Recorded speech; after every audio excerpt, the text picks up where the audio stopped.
everybody, this is D Hunter bringing another action figure review. Today we're going to be looking at the McFarlane Toys DC Multiverse Batman the Animated Series light blue variant Batman action figure. Now they made the Batman the Animated Series figure in their first assortment back in January. A couple months later we saw some teases of a light blue comic and animated variant. I got the comic one a little while ago. Been looking for the animated one for quite some time. About a month ago, I heard of them popping up at Targets around the country, so I started hitting my Targets regularly with no success.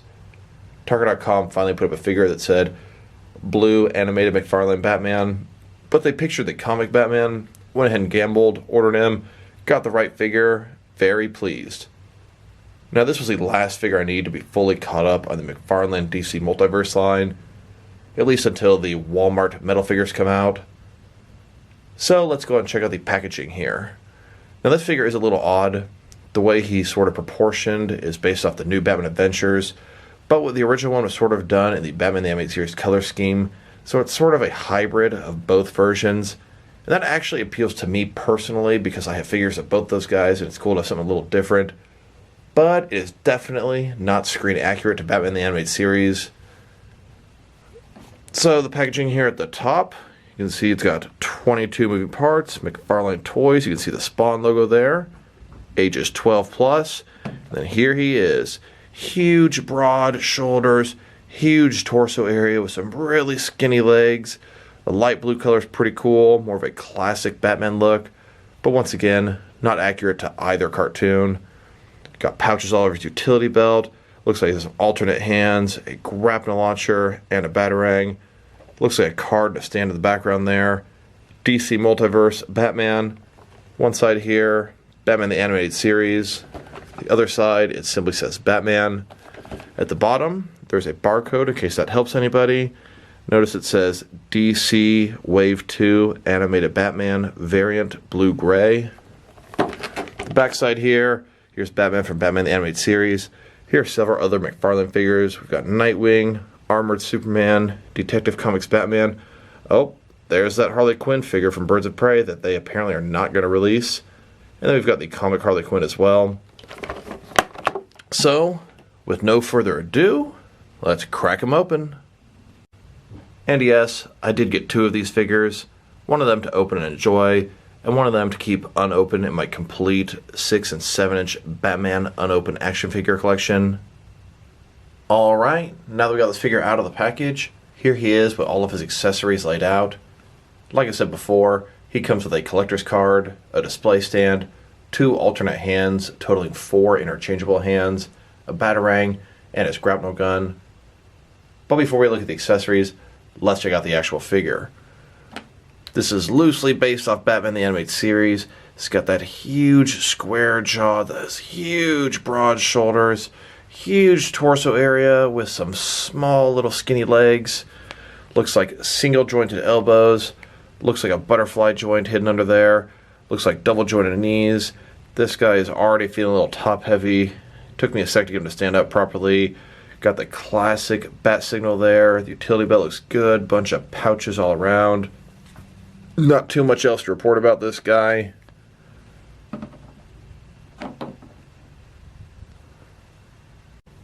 And then, here's the figure broken down as far as he can go, with all of his removable parts detached. Now let's check out his accessories. Well, let's start off with the boring stuff. Here's his display stand. This is a perfect circle. It's got DC at the bottom. It's got one peg for the peg holes in their feet. It's very thin, very basic, and I'm not much of a stand guy. This thing's going to go into a huge bin of stands, never to be seen again. I prefer my action figures to be able to stand up on their own on the shelf. Now let's check out his collector's card. This is just an image of Batman from Batman the Animated Series. This card's a little bit different from the previous version. Not really a hologram, it's just sort of shiny. You see Batman there, gliding on his grapple rope. And the back side, we've got some stats of Batman, and it talks about Batman the Animated Series from 1992. Here's the card on the left that came with the original Batman the Animated Series Batman from Wave 1 of McFarlane's DC Multiverse. Next, let's check out his hands. Here he is with his two fisted hands, like he's going to punch someone, or perhaps something. And here he is with his two gripping hands, both of which have a trigger finger and should allow him to hold his grapnel launcher. Now let's check out his batarang. It's pretty basic, sort of in the shape of a bat symbol. It's a little thicker than I would have liked. It's a little bit bendy, but it's made of more or less a harder material. Here he is, getting ready to throw his batarang.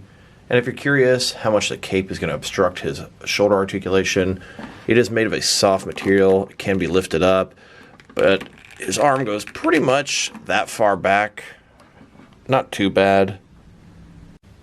Now let's look at his grapnel launcher. Black at the base, silver where the attachment's about to come out. It's got red on the buttons on the side. Pretty pleased with the way this thing looks so far. Then, here he is holding his grapnel launcher. Really like the fact that it fits around his trigger finger very nicely. Think they executed that pretty well. Now that we've taken a pretty good look at both the figure and his accessories, next let's check out the height of this guy. From bottom to top of his head, sitting at about 7.1 inches, which is going to translate to about 18 centimeters. And if you go to the top of the ears, about 7.25 inches. Now let's look at his articulation. So starting with his head here, of course it can rotate from side to side. It can look down, up and down about that far. Shoulders on a ball joint, then go out a little bit more than 90 degrees. A little bit prohibited by the cape here, but it is soft. You can't move it out of the way. Up, down, around, all that good stuff. This bit of material between his shoulder and chest area is called a butterfly joint. It's going to increase range of motion in his shoulder area, whether it be up or forward and back. He's got a bicep cut below that. Single jointed elbows and going a little bit more than 90 degrees. His wrist here is a ball between his forearm and hand area. Can rotate at the front, can also rotate at the back, and then it's hinged as well. And if you wanted to change the way it's hinged, you can simply rotate it around, rotate the hand back, and then it'll be hinged in a completely different direction. He's got a ball joint in his torso here, allow him to rotate around, can also allow him to go forward and back a little bit. He's got another ball joint at the bottom of his torso here, can swivel around, can also go forward and back, giving him a very large range of motion in his torso here. Legs are on a ball joint, or something very similar. They can go out about this far, forward about that much, back about that much, and they can swivel just a hair. Double jointed knees, and they can go all the way back. And then his foot here has a similar ball from his wrists. Sure, it can go up and down. It can rotate around. If you want it to tilt and rock, you can sort of rotate the ball inside of there, and that will allow his foot to rotate and rock. Then he also has toe articulation. And now, let's check this guy out compared with some other action figures, starting off with some other McFarlane Multiverse figures. Here he is next to the original Batman the Animated Series, Batman from McFarlane Multiverse. I was curious if there are any sculpting differences, and there sure aren't. The only differences are pretty obvious, being the paint job, where the original one had black and dark blue, the new one has light blue. I found that kind of interesting because the light blue variant of the comic Batman had a different utility belt than the original one, but nothing like that on this guy. Here are both the light blue variants next to their original counterparts. Here he is with all the animated figures McFarlane has made so far. We've got John Stewart Green Lantern from Justice League Unlimited, Superman from Superman the Animated Series, and Batman from Batman the Animated Series, sort of a hybrid from the new Batman Adventures as well. I bet they're going to be making more animated figures. Apparently these aren't selling quite as well as some of the other figures, which is noticeable based off what I'm seeing on the pegs in the stores. It almost seems like they've abandoned this line. We haven't seen any more Timverse animated figures announced, but there is an upcoming Cyborg from Teen Titans, which looks pretty cool. Here he is, amongst all the different Batman figures McFarlane has made in their Multiverse line so far. There's a total of 8 of them.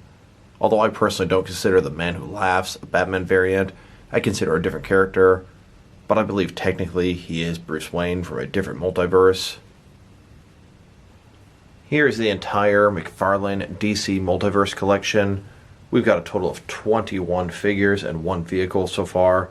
And there is a ton of absolutely amazing stuff upcoming.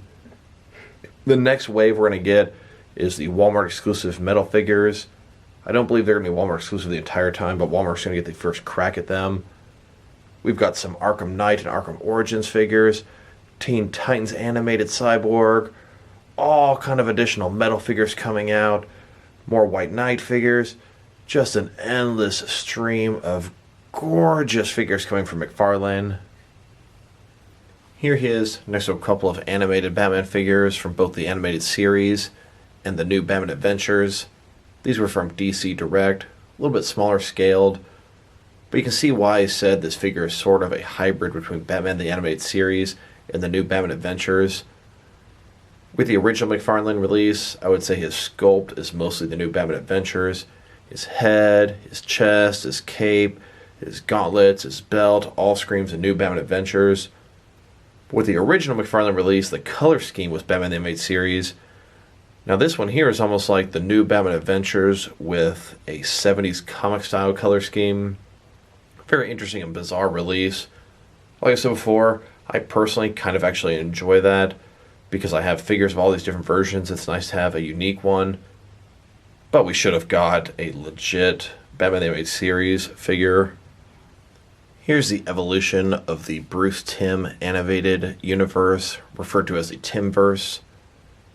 The front four figures from left to right, Batman the Animated Series, the new Batman Adventures, Justice League Unlimited, and then Batman Beyond. And now, let's check him out compared with some action figures from different various companies to see how he fits in both scale and style-wise, in case you want to know which lines you can mix him with. Here he is with some of his McFarlane Toys brothers.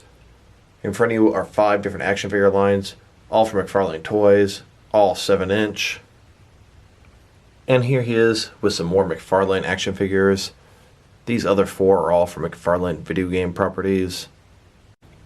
And here he is with some DST or Diamond Select toys.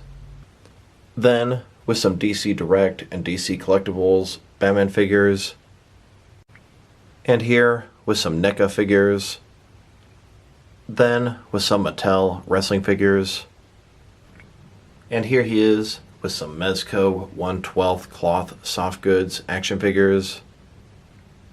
Then with some Mattel DC Universe Classics and Multiverse Batman figures. And next to some Mafex figures. Then next to some Hasbro Marvel Legends. And here he is next to some SH Figure Arts action figures. And with some Jazzwares figures. So overall, it's a nice Batman figure, but he's kind of odd. I like the repaint being the classic colors. I think it's a pretty cool thing to do to the figure. But the original figure, just so odd. Batman Animated Series, but sculpted like the new Batman Adventures. Just really confusing. Is this a cool repaint? Yes. Is it a necessary repaint? I would say hell no. You really do not need this figure. I wasn't super excited for it. It almost felt like a waste of a slot in the McFarlane line. There's a ton of other variants I could have thought they would have done that would have been better than this guy. But since they made him, I have to get him. I'm a completist. If I were to rate this guy, I'd give him a 6 out of 10. Mostly because I just really didn't need this figure at all. So this is D Hunter. Thank you guys for watching this video. If you liked the video, press like below. If you have anything you want to say about the video, add to the comment section. If you want to see additional action figure reviews from me, press subscribe. I do appreciate when you do that. Once again, this is D Hunter. Thank you guys for watching this video, and I'll talk to you guys real soon.